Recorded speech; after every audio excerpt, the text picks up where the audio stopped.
What's up guys, the Strong Boys 19 here. This is going to be the list of the top 10 greatest albums of all time that's voted by you guys. I'm going to read off the albums as well as the YouTubers who have voted these albums from their separate lists. They have mentioned other ones as well, so they will be mentioned on the last part of the video as honorable mentions. This is just a randomized selected albums list. And if you want to join in on what albums you guys consider to be the greatest, please feel free to share them in the comments. Anyways, let's get started. Number 10 is the Stone Roses debut album, voted by Pecky Peck. This album for me is maybe my favourite Manchester album besides The Queen is Dead and What's the Story Morning Glory. What I love the most about this album is not just with the pristine, bright-sounding production that's done by John Leckie, who also produced Pink Floyd's Meddle, by the way. It's the very energised and fun style of music. Britpop, as well as the music fans around the 80s, can be quite divisive in this style of music, and as well as Britpop can be a take-it-or-leave-it genre for many, and as well as with the whole scene entirely of the baggy indie Manchester scene. But the Stone Roses had been one of my favourite bands. This debut to me is an absolute masterpiece. Through the beautiful texture-made signature playing of John Squire, through songs of I Wanna Be Adored, Waterfall, I Am the Resurrection and Made of Stone, Bye Bye Badman, which is brutally underrated, to Manny and Rennie's rhythm section that's been so strong, and Ian Brown's melodic clean vocals. I always thought it's as a tremendous debut album as it really gets. Number 9 is Free's Highway, voted by Andy. I was very surprised to see this album as one of the picks. I thought it would have been their most iconic popular album, which is Fire and Water, their third album, which escalated the band into the great popularity. I find Free to be one of the most brutally underrated bands who should have been known as one of the greats of 70s blues and hard rock. Highway to me is a very strong album. The production is excellent. Paul Kossoff's beloved and inspired lead guitar work is still wonderful to hear, as well as with Paul Rodgers' vocals, to the rhythm playing from Simon Kirke and Andy Fraser. Both of those guys sounded terrific on here. I would also think that some of the songs on this album are as underrated, and some of them do sound just as amazing live. And Free Live, their live album, is one of my favourite live albums of all time. It's a very, very strong album to continue their discography, although I am more of a fan of the Tons of Sobs album as well as with Fire and Water, but this is still an excellent release. Number 8 is Gojira's From Mars to Sirius, voted by Sedition Through Scorns. I would have included System of a Down's Toxicity because that is his all-time favourite album and as one of the honourable mentions from him, but I thought in terms of the ultimate top-tier picks of other albums from the 2000s, From Mars to Sirius is absolutely one of those albums for me. This is not only Gojira's magnum opus, but it is another one of my all-time favourite metal albums. The very descriptive and intensifying lyrics around the climate change and environmental issues is still prophetic and powerfully deep to look into from then to this very day. The songs themselves have been exploding with some of the most manic and brutal sounds of the band's sound through their signature technical prog death metal sound, Backbone, From the Sky, Where Dragons Dwell, Flying Whales, Global Warming. This is to me one of the essential must-have albums for anybody who would love to go into metal music with description, atmosphere, and the whole rhythmic side of brutality. One of my favourite albums from one of metal's ultimate top greatest bands in metal history. Number 7 is Alice in Chains' Dirt, voted by Mindful28, as a very celebrated, monstrously successful album that's over 30 years old, that it is still as influential. This is without question one of the most murky, grimiest and emotionally charging bleak albums that I have ever heard. I can understand why loads of people would find this band to be uncomfortable to get into and for it to be so depressing, but that's the beauty around the bravery of a band like these guys, who have decided to go into not only a challenge but to self-reflect through the heavy dark time through drug addiction. It is as a triumphant album as it always has been from the moment it was released. Layne Staley's vocals have been so expressive and as fantastic. Jerry Cantrell's guitar work is still phenomenal and incredible. Layne Staley said that this is a semi-conceptual album that's based on the previous 3 years of his life at the time, because he was going through the addiction to heroin, then to rehabilitation, while Sean Kinney and Mike Starr were struggling with alcohol addiction at the time. But not only through the drug addiction, there's loads of themes around the album through their whole surroundings, like with the Los Angeles riots, to the Vietnam experience on the song Rooster, to the other standout songs of Angry Chair, Down in the Hole, would be my favourite Alice in Chains song of all time. Dirt is just outstanding, and with an album that is as a brave one to create, I will have to applaud this band for making this as a really relevant but also an experienced album, not just from the band's time but through anybody else who went through some of the worst times that affected their mental health. Number 6 is Slayer's Reign in Blood, voted by Christopher Stephan. The 1980s had been jam-packed with these rising bands, mainly from the Big Four, but with the scenes of hair and glam metal to other genres outside of rock and metal, with electronic and new wave. But with controversy, Slayer increased their popularity. Reign in Blood is frantic from when it was out to this very day. The really good, unique, interesting take of production from Rick Rubin, to these torturous screams and fast vocal performances from Tom Araya, to the musicianship from Kerry, Jeff and Dave. Their speed has been maniacal. The lyrics through human experimenting, Nazism, Satanism and war.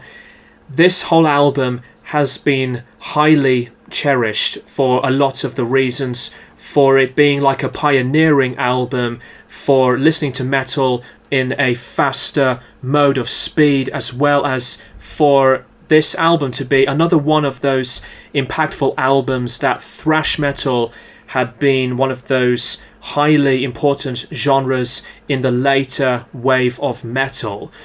Reign in Blood is one of those albums that doesn't really need to be talked about that much nowadays, as it is their crowning achievement. And after this album, they moved on to go to create albums like South of Heaven, which I love, as well as with Seasons in the Abyss. Reign in Blood is an album that is just as unbeatable of a thrash album, like other ones, like Master of Puppets to Among the Living, and even Rust in Peace. Number 5 is Rainbow Rising, voted by Shizazel. I adore this album, and I agree that this is one of the greatest albums of all time, not just for the scenes of heavy metal and hard rock. You cannot escape this masterpiece of an album. The only thing I would say that is slightly disappointing, it's just 33 minutes, and it's the only album to have Jimmy Bain on bass. But besides that, Rainbow's second album is anthemic, beloved, and simply one of the most incredible pieces of 70s music ever. The lineup with Ronnie James Dio's incredible and cherishing vocals to Ritchie Blackmore's explosive and electrifying guitar work, Tony Carey's underappreciated and as flashy, amazing keyboard solo work, to, as I've mentioned, Jimmy Bain's bass work is brilliant, and Cozy Powell's explosive, stunning drumming. There's loads of this album through the lengthy compositions of jams, addictive and memorable beats, to these fantasy-themed lyrics. I always have loved this album from the moment I heard it, and it's one album I would definitely love to review sometime in the future on this channel. Rainbows Rising is a must-have, a must-listen for anybody who would love to get into this style of metal. Number 4 is Queen, A Night at the Opera, voted by Luca Canetti. Queen's earlier world of their rock period of their discography has been my favourite all the way through. Some of the later stuff I actually do like quite a lot. My favourite Queen album is Sheer Heart Attack, although I am a big fan of the Innuendo album, which potentially could have been my favourite Queen album. A Night at the Opera is a very great album. By the way, Luca, I want to point this out. I didn't say I can't stand Bohemian Rhapsody. It's just got to the point that I could do without listening to the whole song in its repetition anymore. It is a phenomenal song, but it's never one of my most favourite Queen songs. Anyways, A Night at the Opera features the really joyful, as strong, beautiful and engaging sounds of the songwriting. You're My Best Friend to The Prophet's song, which is incredible. Love of My Life is beautiful, from Freddie's performance, to I'm in Love with My Car, which I also really enjoyed that song. I find some of the Roger Taylor written Queen songs to be quite underrated. And of course, with the aforementioned Bohemian Rhapsody, it's a fantastic album. So it's really no surprise to really think that A Night at the Opera is known by many fans as Queen's best album. Number 3 is Black Sabbath, Master of Reality, voted by, once again, Mindful28. Black Sabbath's third album is one of the other super impactful albums. Obviously with the debut and Paranoid that have been celebrated as a pioneering moment to grow heavy metal, although Geezer Butler famously said they're not a heavy metal band. With Master of Reality, I think the heavy metal sound has been growing and becoming a shape-shifting moment into popularity, as this album features the rough around the edges, highly raw production, cranked up gain of the fuzz tones from Tony Iommi, with songs such as Sweet Leaf, Into the Void, Children of the Grave and After Forever. It's as a near-perfect album as it is, and the progression of the lyrics with its descriptions and the whole imagination of Geezer Butler's lyrics had been improving so much more, showing the variety, and the band would obviously continue to do that on later albums like Sabbath Bloody Sabbath and Sabotage. I think the biggest negative I have with the album is that it's just shorter than a lot of their albums, 34 minutes. I just wished that the two acoustic pieces of Embryo and Orchid to be longer, because they were lovely pieces of Tony Iommi improvisational pieces. Solitude is one song that always gets me in the emotional side. Not that it happened previously, like years before reviewing the albums, but that one to me really does get me into that mood. What I say about Master of Reality is it's as a freaking strong album Solitude is a song that highly gets me into the vulnerable emotional side, which I have mentioned, by the way, in the top 10 songs that made me emotional. Master of Reality, near perfect album, and one of my most favourite Black Sabbath albums. Number 2 is the Jimi Hendrix Experience, Electric Ladyland, voted by, once again, Shizazzle. Electric Ladyland is Hendrix's achievement, the magnum opus album, from beginning to end. This is this massive package through the variety, through funk, jams, psychedelia. This album proves Hendrix not just as a guitarist, but as a visionary artist. The vision has been so unstoppable through Hendrix's headspace. These multiple ideas in his own way of thinking that has been non-stop, complete control through the making of this album, to the point that Chas Chandler had to step down from being his manager because of Hendrix's busy work. The productivity of this album is still mesmerizing through the tracks of not only Voodoo Child's Sly Return to the celebrating cover of All Along the Watchtower, which Bob Dylan approved, by the way, but there's the meditative, shimmering and embracing psychedelia perfection of 1983 to some of the jam funk stuff like on Rainy Day Dream Away and Voodoo Child, to the upbeat, jumpy and memorable hooks of Burning of a Midnight Lamp to Little Miss Strange.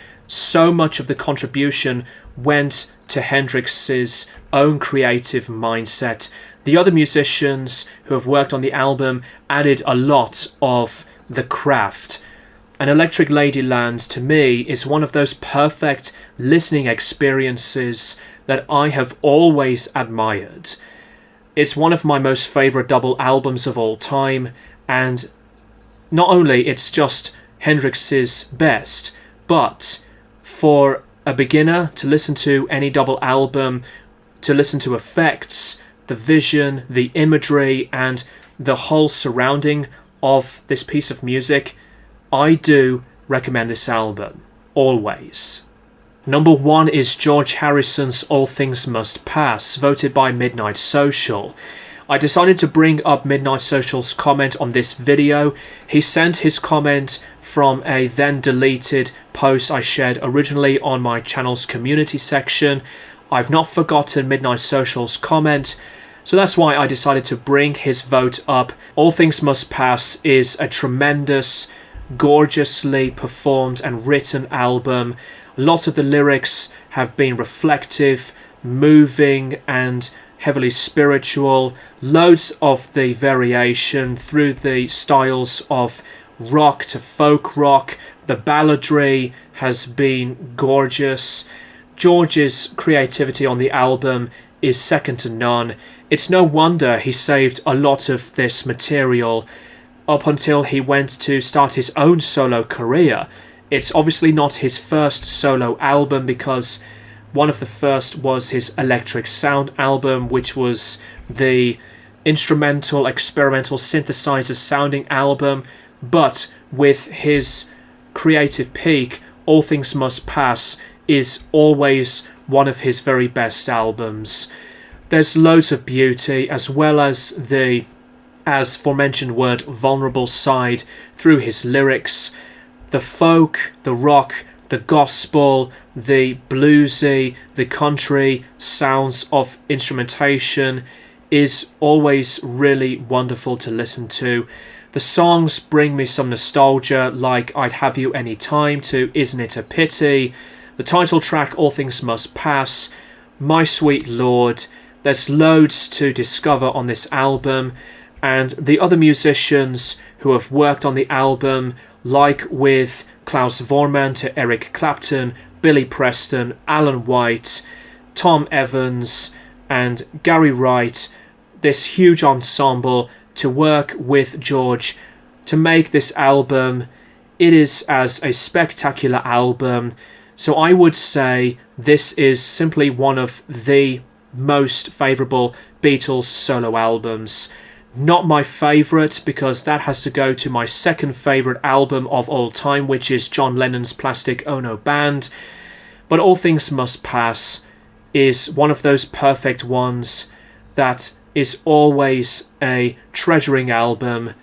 So many adoring music fans have loved this album, and it still is as inspiring.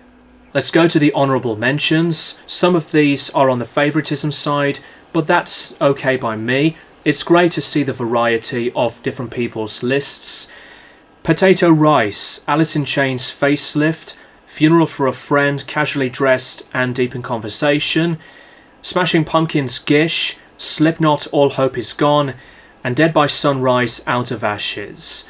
Mindful 28, Iron Maiden Power Slave, Rush Moving Pictures, Smashing Pumpkins Melancholy and the Infinite Sadness, Sedition Through Scorns, System of a Down's Toxicity, Strapping Young Lad Alien, Fear Factory Obsolete and Tool Anima, Pecky Peck, Wishbone Ash Argus, Uriah Heep Demons and Wizards, In Spiral Carpets The Singles, and Slayer's Seasons in the Abyss, Shizazzle, Edge of Sanity Crimson, Metallica Master of Puppets and Mastodon's Crack the Sky, Billy Bishop, Cannibal Corpse The Bleeding, Hammerfall Glory to the Brave, Cryptopsy Non So Vile, Cannibal Corpse again with Tomb of the Mutilated, and Gorguts Obscura. Andy, Mark Lanegan Band Blues Funeral, Duke Garwood Heavy Love, Therapy Infernal Love, and Black Sabbath Sabotage. Christopher Steffens, Slipknot's self-titled debut, Cradle of Filth Midian, Cannibal Corpse Butchered at Birth, and Mayhem's debut album. And last but not least, Luca Canetti, Yes, Drama, Jethro Tull with Benefit and A, and surprisingly, Queen's Hot Space. That's it, guys. That is the list of the 10 greatest albums of all time that's voted by you guys. I would like to do some more of these lists again, as I have other album lists of different conversations coming up on the channel very soon. And as well as with my usual album reviews, I'm still going to continue the discographies of Fear Factory and Korn. I'm going to come back to Genesis at some point. Let me know what you guys think of these albums that have been included from the randomized list down in the comments. Thank you guys for watching, and I will keep you guys posted for more videos in the near future.